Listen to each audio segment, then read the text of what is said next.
आज तर सांगणातच ना चिकन फ्रायचा बेत केला होता बरं का. आता तसं तर बघायला गेलं तर ना ही बारक्या दोन्हींची करामत आहे. म्हणजे आयुष आणि आस्था ह्यांनी दोघांनी काय केलं की आम्हाला कुणालाही न माहीत होतं ना सकाळी मामांना सांगितलं होतं चिकन घेऊन यायला, कारण त्यांना फ्राय केलेलं चिकन दोघांना पण खूप जास्त आवडतं. आता म्हटलं चला आणलंच आहे तर बनवूया म्हणून आज खूप दिवसानंतर बनवलं होतं. मग इथं बाहेरच बसलो होतं अंगणात, म्हटलं जरा दिवस मावळतीला आला होता, म्हटलं तोपर्यंत सगळं होईपर्यंत अंधार पडेलच, लाईट पण येईल, म्हटलं तोपर्यंत आवरून घेऊया म्हणून. मैं बोल रहा हूँ मेरे लिए पेट में चूहे कुछ रहे चुहे दौड़ रहे हैं. कसे दौड़ते चुहे? ऐसे तो कैसे आता इथं तुम्ही बघितलंच बघा, अशी वाट बघत बसले होते ना की कधी एकदा मी तळते आणि कधी एकदा त्यांना खायला देते असं त्यांना झालं होतं.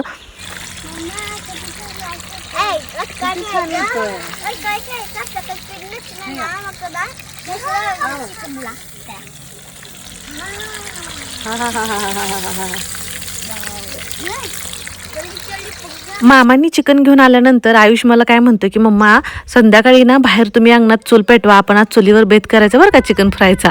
मी म्हटलं बरं बाबा ठीक आहे चल म्हटलं. म्हणजे त्याचा एवढा उत्साह होता ना, त्याला खूप जास्त आवडतं आणि आस्ताला पण आवडतं ना आरवला सुद्धा खूप आवडतं. म्हणजे एकूण एक काय मुलांना सगळ्यांना चिकन खूप जास्त आवडतं.